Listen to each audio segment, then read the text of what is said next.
Hello, this is Neeraj Srivastava and you are watching English Guider, a channel for English grammar. आज का जो topic हम लेकर आए हैं वो है नरेशन। नरेशन को ही डायरेक्ट और इनडायरेक्ट स्पीच कहा जाता है। इसकी डेफिनेशन देखते हैं नरेशन की। तो the art of reporting the words of a speaker is called narration, यानी वक्ता के द्वारा कही गई बात को कहने की कला को ही नरेशन कहा जाता है। अब किसी बात को हम दो तरीके से प्रेजेंट कर सकते हैं। उसकी बात का सारांश हम प्रेजेंट कर सकते हैं और उसकी बात को डायरेक्ट कह सकते हैं। अगर हम किसी की बात को, कही गई बात को डायरेक्ट प्रेजेंट करते हैं, उसकी बात को सेम टू सेम प्रेजेंट करते हैं, जैसे का तैसा प्रेजेंट करते हैं, तो उसको हम डायरेक्ट स्पीच कहते हैं। और उसकी बात का सारांश अगर हम व्यक्त करते हैं तो वो हो जाता है हमारा इनडायरेक्ट स्पीच। एग्जाम्पल के माध्यम से देखते हैं। जैसे मिस्टर एक्स, मिस्टर वाई और मिस्टर जेड, तीन लोग हैं। मिस्टर एक्स ने मिस्टर वाई से कहा, आई एम रीडिंग अ नावल। अब इसी बात को मिस्टर वाई मिस्टर जेड से बताना चाहते हैं, यानी मिस्टर एक्स द्वारा कही गई बात को मिस्टर वाई मिस्टर जेड से बताना चाहते हैं, तो वो क्या कहेंगे? वो कहेंगे he was reading a novel, यानी मिस्टर एक्स अपने लिए आई लगाते हैं, I am reading a novel, जबकि मिस्टर वाई के लिए मिस्टर एक्स ही हो जाएंगे, वो कहेगा he was reading a novel. तो mister X said to me बदल गया, mister X told me, comma और इन्वर्टेड कामा हट गया, हो गया दैट, और I am reading a novel बदल गया he was reading a novel. अब ये परिवर्तन कैसे हो रहा है, क्यों हो रहा है, उसके पहले हम ये जानते हैं कि डायरेक्ट स्पीच के कौन कौन से पार्ट हैं। तो ये हो गया direct speech, mister X said to me और इन्वर्टेड कामा में I am reading a novel. अब इसमें कौन कौन से पार्ट्स हैं? मिस्टर एक्स हो गया रिपोर्टर, सेड टू बदल गया, सेड टू को हम रिपोर्टिंग वर्ब कहते हैं, और मी हो गया इस रिपोर्टिंग वर्ब का ऑब्जेक्ट। और जो पार्ट इन्वर्टेड कामा में है आई एम रीडिंग अ नावल, इसको बोलेंगे रिपोर्टेड स्पीच। अब इसको चेंज कैसे हुआ है? Mister X said to me, said to told में बदल गया, कामा और इन्वर्टेड कामा हट गया, दैट का प्रयोग हो गया, आई एम की जगह ही वॉज हो गया रीडिंग अ नावल। यानी कुल मिला के देखा जाए तो 4 या 5 रूल लगते हैं। ये पांचों रूल कौन कौन से हैं उसको 5 लेटर्स में समेटा जा सकता है। वो है V C P T N. V for reporting verb में परिवर्तन, जैसे यहाँ पे सेड टू बदल गया है टोल्ड में, यहाँ देखिए टोल्ड में बदल गया है। कामा और इन्वर्टेड कामा की जगह क्या आ गया है? That. Conjunction, C for conjunction, that का प्रयोग हो गया है। आई की जगह ही का प्रयोग हुआ है, और ये प्रोनाउन है तो प्रोनाउन में परिवर्तन हो गया है। एम रीडिंग अ नावल को बदल दिया गया है वॉज रीडिंग अ नावल, यानी टेंस प्रेजेंट कॉन्टीन्यूअस था, उसको बदल के कर दिया गया है पास्ट कंटिन्यूअस में, तो he was reading a novel. अब अगर यहीं पे होता कि आई am reading a novel now, now का मतलब अभी, समय से रिलेटेड है, प्लेस से रिलेटेड चीज़ें जो होती हैं वो नियरिंग वर्ड्स में आते हैं। तो नियरिंग वर्ड्स में नाउ का हो जाता देन, हियर का देयर हो जाता है, टुडे का दैट डे हो जाता है, टुमारो का द नेक्स्ट डे, यस्टरडे का द प्रीवियस डे। ये नियरिंग वर्ड्स में परिवर्तन होते रहते हैं, तो इनको हम देखते हैं विस्तार से। सबसे पहले जो परिवर्तन होता है वो रिपोर्टिंग वर्ब में परिवर्तन होता है। जैसे सेड टू टोल्ड में बदल गया, सी फॉर कंजंक्शन दैट का यूज हो गया, पी फॉर प्रोनाउन आई बदल गया ही में, T for tense present continuous बदल गया पास्ट कंटिन्यूअस में, और नियरिंग वर्ड्स जो होते हैं नाउ है, हेयर है, इसको हम चेंज कर सकते हैं अगर आता है तो। डायरेक्ट से इनडायरेक्ट में परिवर्तन करते समय हम 5 रूल्स का प्रयोग करते हैं, V C P T N. इनको हम डिटेल में स्टडी करते हैं और जानते हैं कि कैसे क्या इसमें परिवर्तन हो रहे हैं। तो वी फॉर रिपोर्टिंग वर्ब में परिवर्तन, देखते हैं रिपोर्टिंग वर्ब में कैसे परिवर्तन होता है और क्या परिवर्तन होता है। बोर्ड पे देखते हैं। अगर रिपोर्टिंग वर्ब से आया है, से का से रहने देंगे, लेकिन अगर सेज टू लग गया, इसको ध्यान रखिएगा, सेज के साथ टू लग गया तो ये बदल जाएगा टेल्स में। सेड लग गया तो सेड में कोई परिवर्तन नहीं होता, सेड को सेड रखेंगे, लेकिन अगर सेड के साथ टू आ गया तो ये बदल जाता है टोल्ड में। इस चीज़ को ध्यान में रखना जरूरी है। एग्जाम्पल में देखते हैं मीना सेज। अगर मीना सेज कहीं लिखा हुआ है तो मीना सेज को मीना सेज ही रहने देंगे, और अगर मीना सेड आ गया तो मीना सेड में भी कोई परिवर्तन नहीं होगा, मीना सेड ही रहेगा। लेकिन अगर Meena said to me, said to तब आता है जब कोई ऑब्जेक्ट लगता है, यानी रिपोर्टिंग वर्ब के बाद कोई ऑब्जेक्ट आता है तभी सेड टू का प्रयोग होता है। और ये सेड टू ना, ये सेड टू बदल जाता है टोल्ड में, तो ये हो जाएगा मीना टोल्ड मी। यानी रिपोर्टिंग वर्ब में से रिलेटेड कोई शब्द आता है, से, सेज, सेड, तो वो वैसे का वैसा रहता है। लेकिन अगर उसके बाद टू लग गया तो टेल, टेल्स अथवा टोल्ड में बदल जाता है। अब दूसरा रूल है C for use of conjunction. Conjunction का यूज क्यों होता है? दो क्लाजेज को जोड़ने के लिए आपस में कंजंक्शन का प्रयोग होता है। एक क्लाज होता है जो जिसमें रिपोर्टिंग वर्ब होता है, जैसे मीना सेड टू मी, और दूसरा क्लाज है आई एम अ स्टूडेंट। तो दोनों क्लाज को आपस में जोड़ने के लिए जो इन्वर्टेड कामा और कामा रखा गया है उसको हटाने के लिए हम दैट का प्रयोग करेंगे। खास करके दैट का प्रयोग असर्टिव सेंटेंसेज में होता है, इंट्रोगेटिव में और ऑप्टेटिव वगैरह में इनके रूल चेंज हो जाते हैं। तो सी फॉर कंजंक्शन, कंजंक्शन में हम कामा और इन्वर्टेड कामा को हटाने के लिए दैट का प्रयोग करते हैं। तीसरा रूल जो है पी फॉर प्रोनाउन में परिवर्तन। प्रोनाउन जैसा कि आप जानते हैं 3 पर्सन होते हैं, फर्स्ट पर्सन, सेकेंड पर्सन और तीसरा पर्सन होता है थर्ड पर्सन। अब देखते हैं तीनों पर्सन में कौन कौन से प्रोनाउन आते हैं। सबसे पहले देखते हैं फर्स्ट पर्सन में कौन कौन से प्रोनाउन आते हैं। आई और वी, ये फर्स्ट पर्सन के प्रोनाउन हैं। सेकेंड पर्सन का प्रोनाउन जो होता है वह यू होता है, और थर्ड पर्सन में ही, सी, इट और दे का प्रयोग होता है। ये सारे के सारे केस में हैं। इसका एक्यूजेटिव केस भी होता है और इनका ऑब्जेक्टिव केस भी होता है। तो हम देखते हैं पी फॉर प्रोनाउन में जो परिवर्तन होता है वो सन फार्मूले के अनुसार होता है।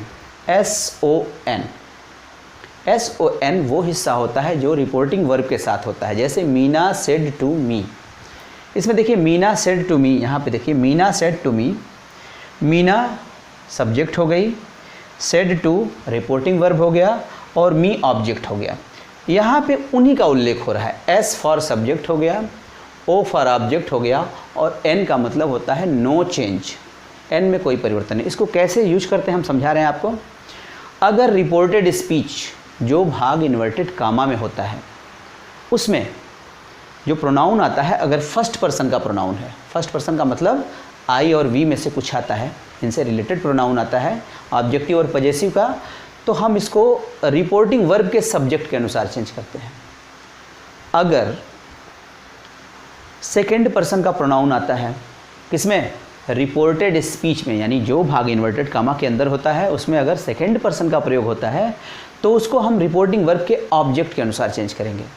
और अगर रिपोर्टेड स्पीच में थर्ड पर्सन का प्रोनाउन प्रयोग होता है तो उसमें हम N फॉर नो चेंज, यानी कोई परिवर्तन नहीं होता, उसको सेम टू सेम उतारते हैं। इसको हम एग्जाम्पल के माध्यम से समझते हैं। तीनों का एग्जाम्पल एक एक लेते हैं और समझते हैं कि यहाँ कैसे परिवर्तन हो रहा है।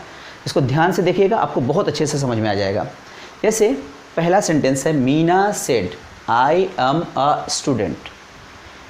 मीना सेड क्या है, ये रिपोर्टिंग वर्ब है और मीना इस वाक्य का सब्जेक्ट है। क्या है, सब्जेक्ट है। इन्वर्टेड कामा में लिखा है आई एम अ स्टूडेंट। यहाँ पे देखना है प्रोनाउन क्या प्रयोग हुआ, इसको कैसे चेंज करना है। आई कौन सा पर्सन है, यहाँ देखिए आई और वी फर्स्ट पर्सन के प्रोनाउन है, तो फर्स्ट पर्सन का जो प्रोनाउन होगा किसके अनुसार चेंज होगा, एस फॉर सब्जेक्ट के अनुसार। सब्जेक्ट कौन है, मीना, मीना सब्जेक्ट है, यानी आई बदल जाएगा मीना के अनुसार। क्योंकि मीना अपने आप को आई कह रही है तो आई मीना के अनुसार चेंज होगा। और आपके लिए मीना क्या होगी सी का प्रयोग करेंगे आप मीना के लिए। तो अगर मीना अपने आप के लिए कहती है Meena said I am a student, तो आपके लिए मीना क्या हो जाएगी, मीना सेड दैट, आई बदल गया सी में, सी वाज अ स्टूडेंट। अब मीना को सी कैसे लिखेंगे, मीना थर्ड पर्सन है, सिंगुलर नंबर है और फीमेल है, तो फीमेल के लिए हम सी का प्रयोग करते हैं। फेमिनिन जेंडर में सी का प्रयोग होता है। तो Meena said that she was a student. Meena ने अपने आप के लिए आई लगाया, और आप ऐसे सोचिए कि मीना आपके लिए क्या होगी, यानी अगर मीना को आपको संबोधित करना है, उसका नाम लेके नहीं पुकारा, तो आप उसके लिए क्या प्रोनाउन यूज करेंगे? उसके लिए आप सी प्रोनाउन को यूज करेंगे, सी कहेंगे उसको। मोहन है, उसके लिए आप ही का यूज करेंगे। राधा है, उसके लिए सी का प्रयोग करेंगे। और एक से ज़्यादा लोग हैं तो आप उनको दे के लिए प्रयोग करेंगे, अगर उनका नाम नहीं लेना है तो ये सिंपल है। दूसरा सेंटेंस देखते हैं। Mohan said to me you are my best friend. इसको ध्यान दीजिएगा। Mohan said to me, said to तो बदल गया टोल्ड में, मैंने जैसा आपको रिपोर्टिंग वर्ब में परिवर्तन में बताया था, सेड टू बदल जाता है टोल्ड में। तो मोहन टोल्ड मी, कंजंक्शन क्या लगेगा? कामा, इन्वर्टेड कामा हटेगा और दैट लगेगा। अब प्रोनाउन में हम परिवर्तन देख रहे हैं, प्रोनाउन में कैसे चेंज होता है। अब इसको देखेंगे, you are my best friend. You कौन सा पर्सन है? आई और वी फर्स्ट पर्सन है, यू सेकेंड पर्सन है। तो अब देखते हैं सेकेंड पर्सन में परिवर्तन कैसे होता है। ये सन फार्मूला SON बहुत आसान है, इसको याद करिए, बहुत ईजी है। सेकेंड पर्सन ऑब्जेक्ट के अनुसार चेंज होता है, यानी रिपोर्टिंग वर्ब के ऑब्जेक्ट के अनुसार चेंज होता है। फर्स्ट पर्सन रिपोर्टिंग वर्ब के सब्जेक्ट के अनुसार, और जो सेकेंड पर्सन है वो रिपोर्टिंग वर्ब के ऑब्जेक्ट के अनुसार होता है। जैसे मोहन सेड टू मी, इसमें ऑब्जेक्ट दिया है मी के अनुसार हम चेंज करेंगे, यू को मी के अनुसार चेंज करेंगे। तो मोहन टोल्ड मी दैट, अब यू सब नॉमिनेटिव केस में है, यानी सब्जेक्ट के रूप में इस्तेमाल हुआ है, तो मी तो ऑब्जेक्टिव केस का है, लेकिन इसको हम सब्जेक्ट में बदल देंगे। तो यहाँ पे मी का सब्जेक्टिव केस आई होता है, यानी सेकेंड पर्सन को ऑब्जेक्ट के अनुसार चेंज करेंगे। और चूंकि यू सब्जेक्ट के अनुसार प्रयोग हुआ है, इसलिए यहाँ पे इसका सब्जेक्टिव केस आई का प्रयोग होगा। Mohan told me that I was his best friend. अब हिज का प्रयोग क्यों हुआ? यहाँ देखिए, माई बेस्ट फ्रेंड, ये मीना अपने लिए लगा रही है, माई बेस्ट फ्रेंड फर्स्ट पर्सन का प्रोनाउन है और पॉजेसिव केस है, तो इसको हम चेंज करेंगे। फर्स्ट पर्सन किसके अनुसार चेंज होता है? सब्जेक्ट के अनुसार, यानी जो आपका वाक्य का सब्जेक्ट है मोहन, उसके अनुसार चेंज होगा। तो Mohan said to me you are my best friend, तो ये हो जाएगा Mohan told me that I was, Mohan पुरुष है, थर्ड पर्सन सिंगुलर नंबर है तो हिज हो जाएगा। Mohan told me that I was his best friend. यहाँ पे दो चीज़ों को ध्यान दीजिए, आई कैसे आ गया और हिज कैसे आ गया। यू के अनुसार सेकेंड पर्सन, ऑब्जेक्ट के अनुसार चेंज होगा मी का सब्जेक्टिव केस आई के अनुसार चेंज होगा। और हिज का प्रयोग क्यों हुआ? यानी माई, मोहन अपने लिए माई शब्द का यूज कर रहा है और आपके लिए मोहन क्या हो गया? आप उसके लिए उसको ही के रूप में प्रयोग करेंगे और उसके पॉजेसिव केस के लिए हिज का प्रयोग करेंगे, यानी Mohan told me that I was his best friend. और अगर थर्ड पर्सन का प्रोनाउन आया है तो एन फॉर नो चेंज, कोई परिवर्तन नहीं होता। थर्ड पर्सन में कौन कौन से प्रोनाउन आते हैं? ही, सी, इट और दे, ये थर्ड पर्सन के प्रोनाउन आते हैं। और किसी व्यक्ति विशेष का नाम, किसी स्थान विशेष का नाम, वो सारे थर्ड पर्सन में आते हैं, सिंगुलर। तो इसको देखते हैं। Radha said he is genius, Radha ने कहा कि वह जीनियस है। अब राधा सेड ही कौन सा पर्सन है? Third person. He, she, it, they ये थर्ड पर्सन में आते हैं, तो ही थर्ड पर्सन का प्रोनाउन हो गया। और इसमें एन फॉर नो चेंज, कोई परिवर्तन नहीं होता है। तो Radha said that he was genius. कितना आसान है। अगर हम सन फार्मूला याद कर लें और फर्स्ट पर्सन अगर रिपोर्टेड स्पीच में आया, रिपोर्टेड स्पीच का मतलब जो भाग इन्वर्टेड कामा में होता है, वो अगर फर्स्ट पर्सन में है तो रिपोर्टिंग वर्ब के सब्जेक्ट के अनुसार बदलेगा। अगर सेकेंड पर्सन में है तो रिपोर्टिंग वर्ब के ऑब्जेक्ट के अनुसार बदल जाएगा। और अगर थर्ड पर्सन में है तो उसमें एन फॉर नो चेंज, कोई परिवर्तन नहीं होता है। अब बारी है V, C, P, T for tense में। तो टेंस में कैसे परिवर्तन होते हैं इसको देखते हैं। तो इस बात को ध्यान में रखिए कि यदि रिपोर्टिंग वर्ब पास्ट टेंस में है तो तभी टेंस में कोई परिवर्तन होता है, अदरवाइज कोई परिवर्तन टेंस में नहीं होता है। पास्ट टेंस में होने से मतलब क्या है? यदि रिपोर्टिंग वर्ब में सेड या सेड टू का प्रयोग होता है तो ही प्रेजेंट इंडेफिनिट टेंस बदल जाता है पास्ट इंडेफिनिट में, प्रेजेंट कंटिन्यूअस बदल जाता है पास्ट कंटिन्यूअस में, प्रेजेंट परफेक्ट बदल जाता है पास्ट परफेक्ट में, और प्रेजेंट परफेक्ट कंटिन्यूअस बदल जाता है पास्ट परफेक्ट कंटिन्यूअस में। फिर पास्ट इंडेफिनिट टेंस फ्यूचर में बदलता है? नहीं, फ्यूचर में नहीं बदलता है। Past indefinite tense past perfect में बदलता है। Past continuous tense past perfect continuous में बदल जाता है। और पास्ट परफेक्ट और पास्ट परफेक्ट कंटिन्यूअस में कोई परिवर्तन नहीं होता है। यानी यदि रिपोर्टिंग वर्ब में सेड या सेड टू का प्रयोग होता है तो प्रेजेंट के सारे टेंस अपने समानांतर, इंडेफिनिट है तो पास्ट इंडेफिनिट में, कंटिन्यूअस है पास्ट कंटिन्यूअस में, परफेक्ट है पास्ट परफेक्ट में, और पास्ट परफेक्ट कंटिन्यूअस अपने समानांतर पास्ट परफेक्ट कंटिन्यूअस में बदल जाता है। उसी प्रकार से पास्ट इंडेफिनिट पास्ट परफेक्ट में, past continuous past perfect continuous में बदल जाता है। यानी अपने समानांतर बदलेगा, लेकिन पास्ट के जो ऊपर वाले दोनों टेंस हैं ये नीचे वाले टेंसेज में शिफ्ट होंगे, यानी इंडेफिनिट परफेक्ट में शिफ्ट होगा और past continuous past perfect continuous में शिफ्ट हो जाएगा। उदाहरण में देखते हैं, Rakesh said I play cricket. अब ध्यान दीजिए टेंस कौन सा है ये, आई प्ले क्रिकेट कौन सा टेंस है? ये प्ले लगा हुआ है, यानी वर्ब की फर्स्ट फॉर्म है। आई के साथ वर्ब की फर्स्ट फॉर्म प्रेजेंट इंडेफिनिट में प्रयोग होता है। तो प्रेजेंट इंडेफिनिट कैसे देखेंगे, कैसे? यहाँ पे सेड या सेड टू लगा है कि नहीं लगा, पहले इसको चेक करते हैं। राकेश सेड, सेड लगा हुआ है यानी ये पास्ट में है, तो अगर ये वाला पोर्शन पास्ट में है तो इधर वाला पोर्शन भी पास्ट में जाएगा। यानी रिपोर्टिंग वर्ब पास्ट में है तो रिपोर्टेड स्पीच को भी हम पास्ट टेंस में परिवर्तित करेंगे। अब ये इंडेफिनिट में है, आई प्ले क्रिकेट, तो ये हो जाएगा पास्ट इंडेफिनिट में। ये प्रेजेंट इंडेफिनिट में है तो ये हो जाएगा पास्ट इंडेफिनिट में। पास्ट इंडेफिनिट में क्या होता है, वर्ब की सेकेंड फॉर्म लग जाती है, तो ये हो जाएगा राकेश सेड। सेड में कोई परिवर्तन नहीं होगा क्योंकि कोई ऑब्जेक्ट नहीं है, सेड के बाद टू का प्रयोग नहीं है, तो राकेश सेड दैट कंजंक्शन लगेगा। ही, राकेश अपने लिए आई कह रहा है, तुम्हारे लिए क्या होगा राकेश? ही हो जाएगा। और आई फर्स्ट पर्सन है तो सब्जेक्ट के अनुसार चेंज होगा, SON फार्मूले के अकॉर्डिंग। तो राकेश इसका सब्जेक्ट है, सब्जेक्ट थर्ड पर्सन ही का प्रयोग होगा राकेश के लिए, तो ही। अब मेन हमारा फोकस टेंस पे है। प्ले मेन वर्ब की फर्स्ट फॉर्म प्रेजेंट इंडेफिनिट में प्रयोग होता है, तो यहाँ पे हम इसको क्या करेंगे, प्रेजेंट इंडेफिनिट को पास्ट इंडेफिनिट में करेंगे, तो ये हो जाएगा ही प्लेड क्रिकेट, यानी फर्स्ट फॉर्म को सेकेंड फॉर्म में परिवर्तित कर देंगे, प्रेजेंट इंडेफिनिट को पास्ट इंडेफिनिट में परिवर्तित करेंगे। उसी प्रकार से कंटिन्यूअस, प्रेजेंट कंटिन्यूअस टेंस को पास्ट कंटिन्यूअस में बदल देते हैं यदि रिपोर्टिंग वर्ब में सेड या सेड टू का प्रयोग हुआ है। देखते हैं एग्जाम्पल में, सोना सेड, यानी रिपोर्टिंग वर्ब में सेड का प्रयोग हुआ है तो इधर का पोर्शन पास्ट टेंस में होगा। I am going to school now, ये टेंस कौन सा है? Am going to school now, am लग गया, वर्ब में ING लग गया, ये हो गया प्रेजेंट कंटिन्यूअस में।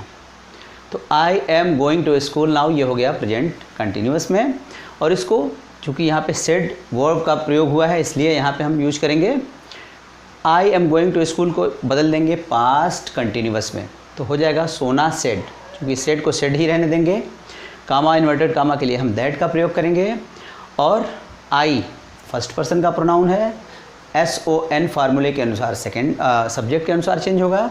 सब्जेक्ट सोना है, सोना के लिए आप क्या यूज करेंगे, ही का प्रयोग करेंगे, तो ही, और एम गोइंग को वाज गोइंग में चेंज कर देंगे, यानी ये प्रेजेंट कंटिन्यूअस में इसको पास्ट टेंस में वाज गोइंग का प्रयोग करेंगे, तो I am going to school बदल जाएगा he was going to school. अब नाउ शब्द का यूज हुआ है, नाउ समय बताने का काम कर रहा है, अभी के लिए। जब आप हिंदी में बोलेंगे तो अभी को कुछ समय के बाद तभी बोला जाता है, तो यहाँ पे नाउ को देन में कन्वर्ट करेंगे। नियरिंग वर्ड्स यही होते हैं, नियरिंग वर्ड्स यही हैं जो नज़दीकी दिखाते हैं, समय की अथवा दूरी की नज़दीकी दिखाते हैं, उनको नियरिंग वर्ड्स कहते हैं। जैसे नाउ हो गया, कम हो गया, हियर हो गया, देयर हो गया, टुडे हो गया, यस्टरडे हो गया, टुमारो हो गया, समय से रिलेटेड और नज़दीकी से दूरी से रिलेटेड चीज़ों को हम जो है नियरिंग वर्ड्स में रखते हैं। नाउ को नियरिंग वर्ड्स में देन में बदल देंगे, कम को गो में बदल देंगे, हियर को देयर में बदल देंगे, टुडे को दैट डे में बदल देंगे, यस्टरडे को द प्रीवियस डे में बदल देंगे, टुमारो को द नेक्स्ट डे में बदल देंगे। ये नियरिंग वर्ड्स ऐसे तब्दील होते हैं, ऐसे इनमें परिवर्तन होते हैं। तो देखते हैं यहाँ पे I am going to school now है, नाउ का प्रयोग हुआ है, नाउ को बदल देंगे देन में। क्यों बदल देंगे?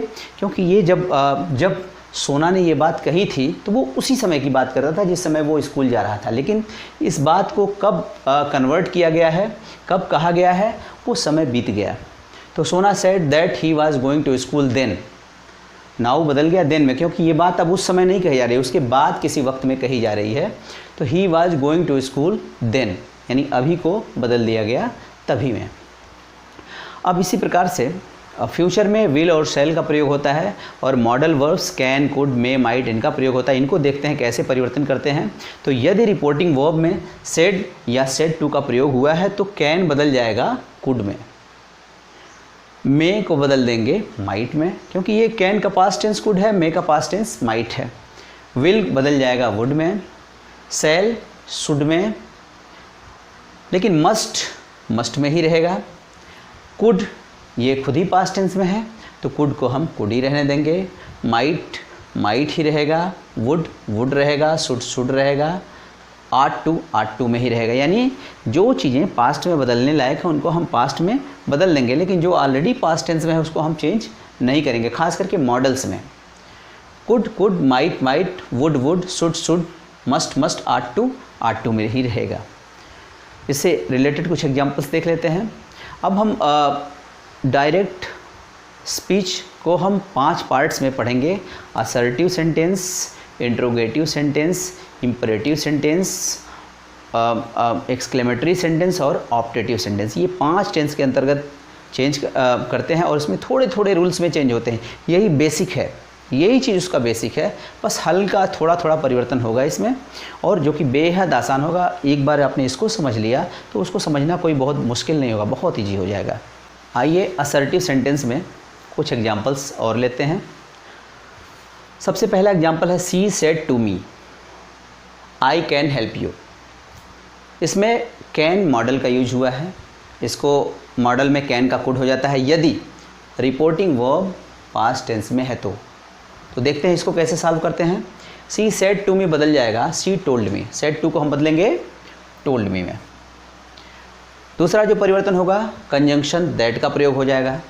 तीसरा जो चेंज होगा आई कैन हेल्प यू, सी अपने लिए लगा रही है लेकिन आपके लिए सी को आप सी कहेंगे। दूसरा तरीका है कि फर्स्ट पर्सन का प्रोनाउन सब्जेक्ट के अनुसार बदलेगा, तो फर्स्ट पर्सन आई है और आई यहाँ सब्जेक्ट क्या है सी, तो सी के अकॉर्डिंग यहाँ पे सी हो जाएगा, यानी फर्स्ट पर्सन का प्रोनाउन सी के अनुसार यहाँ पे सी हो जाएगा। इस चीज़ को ध्यान रखिए। सी कैन का पास्ट टेंस कुड हो जाएगा। हेल्प यू सेकेंड पर्सन का प्रोनाउन है, ये बदलेगा ऑब्जेक्ट मी के अनुसार, तो यहाँ पे हो जाएगा मी। सेकेंड पर्सन सन फार्मूले में ऑब्जेक्ट के अनुसार बदलेगा। ऐसे मिलाना है, ऐसे ये और ये तरीका यूज करना है। तो यहाँ पे मी के लिए यहाँ पे यू के लिए यहाँ पे मी हो जाएगा। दूसरा एग्जाम्पल देखते हैं। He said to me I shall help you, ये फ्यूचर टेंस में है। मैंने बताया फ्यूचर टेंस में जो मॉडल है उसमें चेंज कर देते हैं, उसको पास्ट टेंस में बदल देते हैं। चूँकि आई के साथ शैल का प्रयोग होता है और यहाँ प्रोनाउन बदलेगा, ही आ जाएगा, तो ही के अनुसार विल का प्रयोग होता है और विल का पास्ट टेंस वुड होगा। इसको हम देखते हैं एग्जाम्पल में। ही सेड टू मी बदल जाएगा ही टोल्ड मी, कंजंक्शन का प्रयोग हो गया दैट। आई फर्स्ट पर्सन का प्रोनाउन ही के अनुसार बदलेगा, तो ही यहाँ पे आ जाएगा। आई के अनुसार शैल का प्रयोग होता है लेकिन ही के अनुसार विल का प्रयोग होता है, और शैल का पास्ट टेंस शुड होता है लेकिन विल का पास्ट टेंस वुड होगा। तो ही के साथ हम विल का नहीं वुड का प्रयोग करेंगे यहाँ पे, क्योंकि हमको पास्ट टेंस में यूज करना है। क्योंकि ही के साथ विल का प्रयोग होता है इसलिए विल का पास्ट टेंस वुड का ही प्रयोग करेंगे, शुड का प्रयोग नहीं करेंगे। हेल्प मी, यू के लिए यहाँ पे यू सेकेंड पर्सन का प्रोनाउन है और ऑब्जेक्ट के अनुसार बदलेगा तो ऑब्जेक्टिव केस में मी हो जाएगा यहाँ पे। तो ये हो गया he told me that he would help me. कितना आसान है। तीसरा रूल जो फाइनल है VCPTN, ये जो तीसरा एग्जाम्पल है इसको देखते हैं। रोशन सेड, रोशन सेड में कोई परिवर्तन नहीं होना है। आई प्लेड फुटबॉल येस्टरडे, कौन सा टेंस है सबसे पहले इसको ध्यान देना है। आई प्लेड ये पास्ट इंडेफिनिट टेंस है, वर्ब की सेकेंड फॉर्म का प्रयोग हुआ है।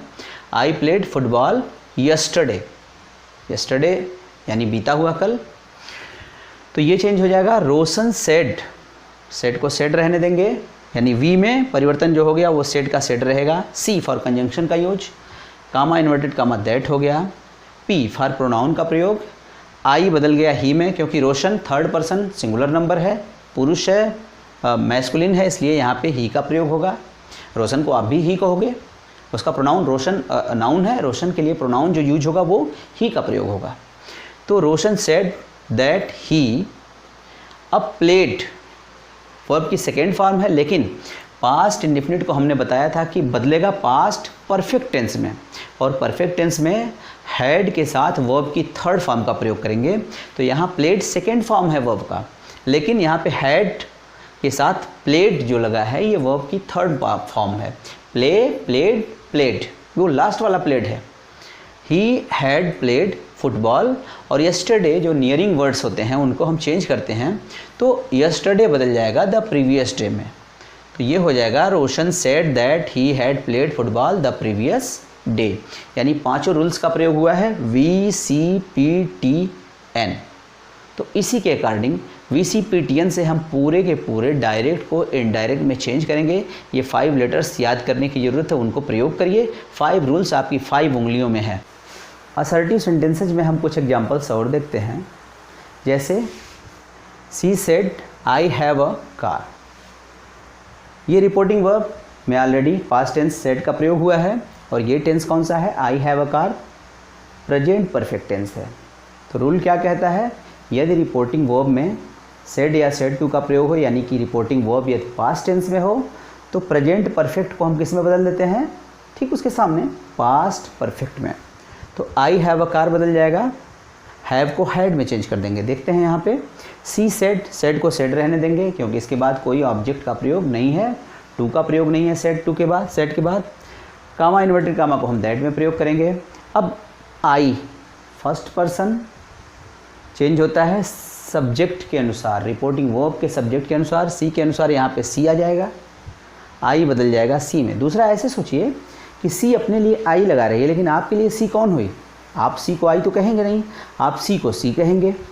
तो she said that she have a car को बदल देंगे, प्रेजेंट परफेक्ट को बदल देंगे पास्ट टेंस में, पास्ट परफेक्ट में, तो हैड अ कार हो जाएगा। तो हो जाएगा सी said that she had a car. अब असर्टिव सेंटेंस में यदि रिपोर्टिंग वर्ब में सेड या सेड टू का प्रयोग होता भी है, यानी रिपोर्टिंग वर्ब हमारा पास्ट टेंस में है, तो भी कुछ अपवाद हैं, कुछ अपवाद हैं। उनको देखते हैं कौन कौन सी ऐसी चीज़ें हैं जिनमें टेंस में कोई परिवर्तन नहीं होता है। एग्जाम्पल में देखते हैं यूनिवर्सल ट्रूथ। यूनिवर्सल ट्रूथ वो होता है जो सार्वभौमिक सत्य होता है, जो हर हाल में एक जैसा रहता है। जैसे सूर्य पूर्व में निकलता है, पश्चिम में अस्त होता है, पृथ्वी सूर्य की परिक्रमा करती है, ये सब चीज़ें यूनिवर्सल ट्रूथ हैं, ये कभी नहीं बदलती, किसी कंडीशन में नहीं बदलती हैं। तो ऐसे सेंटेंसेज के टेंस में कोई परिवर्तन नहीं होता है। यानी अगर यूनिवर्सल ट्रूथ है और रिपोर्टिंग वर्ब यदि पास्ट टेंस में है, तो भी इसमें कोई परिवर्तन नहीं होता। इसका एग्जाम्पल देखते हैं, जैसे द टीचर सेड, कौन सा टेंस है ये, सेड पास्ट टेंस है, रिपोर्टिंग वर्ब पास्ट टेंस में है already. The earth moves round the sun, पृथ्वी सूर्य की परिक्रमा करती है, आज भी करती है, कल भी करती रहेगी, परसों आने वाले सदियों तक करती रहेगी। यानी ये यूनिवर्सल ट्रूथ है, तो ये हो जाएगा इसमें, इसके टेंस में कोई परिवर्तन नहीं होगा, भले ही रिपोर्टिंग वर्ब आपका सेड है यानी पास्ट टेंस में है। तो द टीचर सेड दैट, करना क्या है, दैट का प्रयोग करिए, यूनिवर्सल ट्रूथ है, जोड़ दीजिए सीधे। The teacher said that the earth moves round the sun. दूसरा हिस्टोरिकल फैक्ट, यानी इतिहास की कोई बात हो, जो फैक्ट हो, उसमें कोई परिवर्तन नहीं होता है। जैसे समुद्रगुप्त को भारत का नेपोलियन कहा जाता है, आज भी कहा जाता है, कल भी कहा जाता रहेगा। तो यहाँ देखते हैं the history teacher said Samudragupta is called the Napoleon of India. Is called present tense में है, इज कॉल्ड, तो इसको भी उसी टेंस में रहने देंगे क्योंकि ये भी हिस्टोरिकल फैक्ट है, ऐतिहासिक सत्य है जो कभी नहीं बदलेगा। तो the history teacher said that Samudragupta is called the Napoleon of India. तीसरा एग्जाम्पल लेते हैं, अगर दो एक्शन डायरेक्ट से इनडायरेक्ट में चेंज करने में दो एक्शन किसी रिपोर्टेड स्पीच में आती है तो उसमें भी कोई परिवर्तन नहीं होता है। जैसे Meera said my mother is sleeping while I am reading, दो एक्शन हो रहे हैं, माँ सो रही है जबकि मीरा क्या कर रही है, पढ़ रही है। तो माई mother is sleeping while I am reading, ये दो एक्शंस हैं, इसमें भी ये भी अपवाद में आएगा, इसमें भी कोई परिवर्तन नहीं होना है। तो Meera said that my mother is sleeping while I am reading. और भी एक दो चीज़ें हैं, जैसे हैबिचुअल फैक्ट। अगर कोई कहता है कि मैं अपने बाएं हाथ से लिखता हूँ, तो वो हमेशा लिखेगा, वो हैबिट है उसकी, वो चेंज होने वाली नहीं है। Meera said I write with my left hand, इसमें क्या परिवर्तन होगा? सिर्फ दैट का प्रयोग होगा। Meera said that she writes with her left hand. Imagined conditions हैं, अगर कोई इमेजिनरी सिचुएशन है, जैसे if I were a bird, I wish I were a bird, ऐसे कंडीशंस में भी कोई परिवर्तन नहीं होता है। अपवाद में दो चीज़ें और हैं, जैसे हैबिचुअल फैक्ट, यानी कोई किसी की हैबिट है, उसमें कोई परिवर्तन नहीं होता है। एग्जाम्पल में देखते हैं, Meera said I write with my left hand, Meera अपने बाएं हाथ से लिखती है, उसकी हैबिट में कोई परिवर्तन नहीं होना है, ये हैबिचुअल फैक्ट है, इसमें भी कोई परिवर्तन नहीं होगा, ये भी अपवाद होगा। Meera said, reporting verb past tense में है, यानी सेड का प्रयोग हुआ है, लेकिन that she writes with her left hand, I बदल गया सी में, आई फर्स्ट पर्सन का, यानी प्रोनाउन में परिवर्तन होगा, लेकिन टेंस में कोई परिवर्तन नहीं होगा। जैसे आई मीरा के अकॉर्डिंग सी हो जाएगा, तो ये सी बन गया यहाँ पे। राइट, आई के साथ राइट का प्रयोग होता है, सी के साथ प्रेजेंट इंडेफिनिट टेंस में राइट्स का प्रयोग होता है। I write with my left hand present indefinite tense है, प्रेजेंट इंडेफिनिट को हैबिचुअल फैक्ट है, तो प्रेजेंट इंडेफिनिट में ही रहने दिया गया है।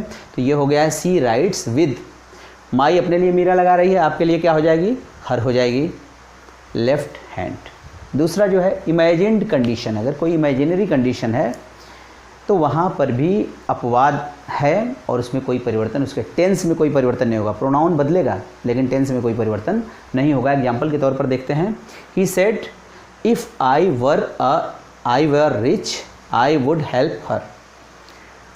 He said if I were rich I would help her.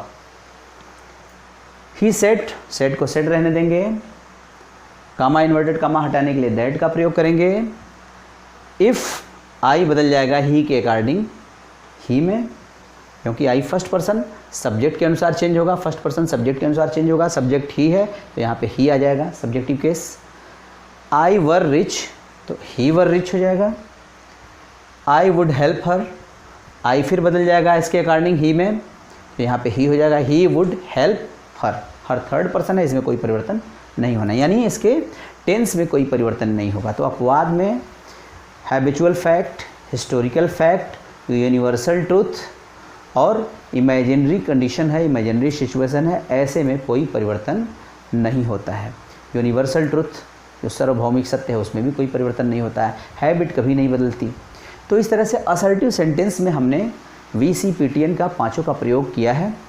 और अगर आप किसी भी सेंटेंस में चेंज करते समय इन पांचों चीज़ों को देखेंगे, VCPTN, VCPTN आपको याद हो गया होगा, तो इनको सभी में फार्मूले में लगाइए, सभी सेंटेंसेज में लगाइए और देखिए क्या परिवर्तन होता है।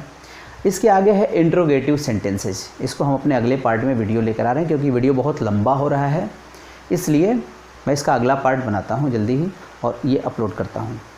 वीडियो देखने के लिए बहुत बहुत धन्यवाद। अगर पसंद आई हो और आपको इन्फॉर्मेशन इससे अच्छी खासी मिली हो तो कृपया लाइक कर दें और मेरे वीडियोज़ को शेयर करें। Thank you.